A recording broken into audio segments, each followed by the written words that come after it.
ایک صاحب نے کہا کہ شادی پہ 200 ارب نہیں بلکہ 2 ارب خرچ ہوئے. اچھا بھائی 2 ہوئے ہوں گے، کوئی ایسی بات نہیں ہے، کم ہوئے ہوں گے، لیکن 10 کروڑ خرچ ہوئے ہوں گے تو بھی کوئی اچھی بات تھوڑی ہی ہے. یہ باتیں نہیں کرنی چاہیے، یہ باتیں مناسب نہیں ہیں. ہمیں واقعہ یاد آتا ہے، مفتی عزیز الرحمان صاحب رحمۃ اللہ علیہ دارالعلوم دیوبند کے مفتی تھے. اتنی بڑی شخصیت تھی کہ لاکھوں فتوے انہوں نے لکھے. ان کا ایک بیٹا پڑھتا نہیں تھا. مفتی صاحب کو علم سے عشق تھا، بہت چاہتے تھے.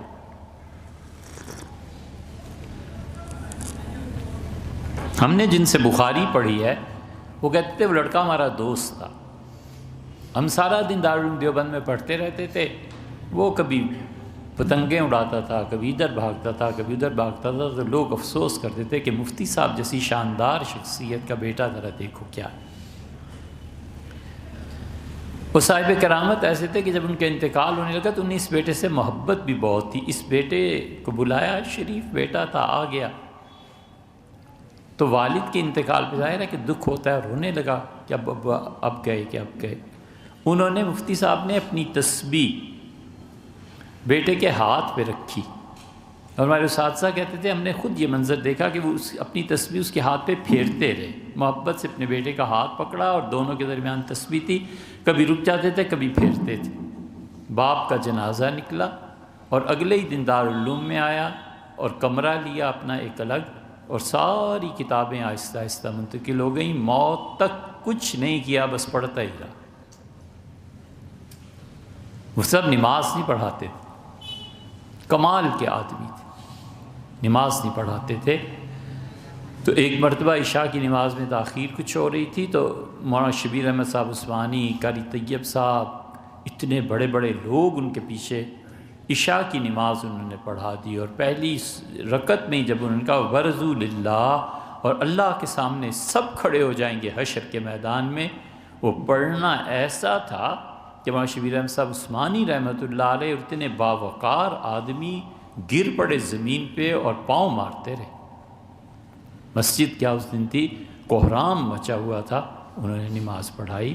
اتنا اثر تھا ان میں اللہ تعالیٰ نقشبندی سلسلہ. مفتی صاحب رحمۃ اللہ علیہ سے جن لوگوں نے پڑھا ان میں مفتی محمد شفیع صاحب بھی تھے، دارالعلوم کراچی والے، وہاں تک عثمانی صاحب کے والد رحمہ اللہ. وہ کہتے تھے کہ پورے محلے میں ایک ایک کر کے سارے نئے گھر بن گئے. مفتی صاحب ہمارے استاد تھے، برسات سے پہلے ہمیں بلاتے تھے اور کہتے تھے بیٹا یہ بچے میرے بھی ہیں، تم بھی میری اولاد ہی ہو، چھت پہ مٹی ڈال. تو ہم چھت پہ مٹی ڈالتے تھے. بڑی سعادت سمجھتے تھے. تو ایک دن ہم نے مفتی صاحب سے، بیٹے نے کہا کہ ابا سارا محلہ تبدیل ہو گیا اور سب کے پاس پیسے آ گئے اور پکے گھر بن گئے. آپ کے پاس تھوڑے پیسے ہیں، آپ بھی ہمیں پکا گھر بنا دیں. تو انہوں نے کہا میرے بچے پکے گھر کا مسئلہ نہیں، پیسے کا مسئلہ نہیں، مسئلہ یہ ہے کہ میرے پڑوسی کا گھر پکا نہیں ہے. اگر میں بناؤں گا تو اس کے دل پہ کیا گزرے گی، شرم آتی. یہ ہے انسانیت اور یہ ہے ایک دوسرے کا احترام اور وقار.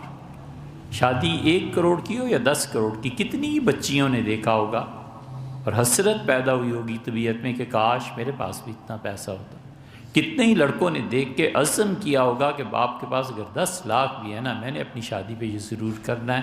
اور یہ چیز کون سی اچھی چیز ہے. اسی لیے ہم کہتے ہیں کہ اس معاشرے میں امیر ہونا یہ گناہ ہے، یہ کوئی نیکی کی بات نہیں ہے کہ ایک آدمی اتنا امیر اتنا امیر. وہ دیکھتا ہے اپنے سامنے لوگوں کو مرتے ہوئے، وہ دیکھتا ہے فاقے پہ، اور وہ دیکھتا ہے فٹ پاتھوں پہ لوگ سوئے ہوئے ہیں. اس دولت کو آگ لگانی ہے، کیا کرنا ہے اگر انسانوں کے کام نہ آئی؟ اللہ کو کیا جواب دینا؟ سبيل الدموع سبيل مريح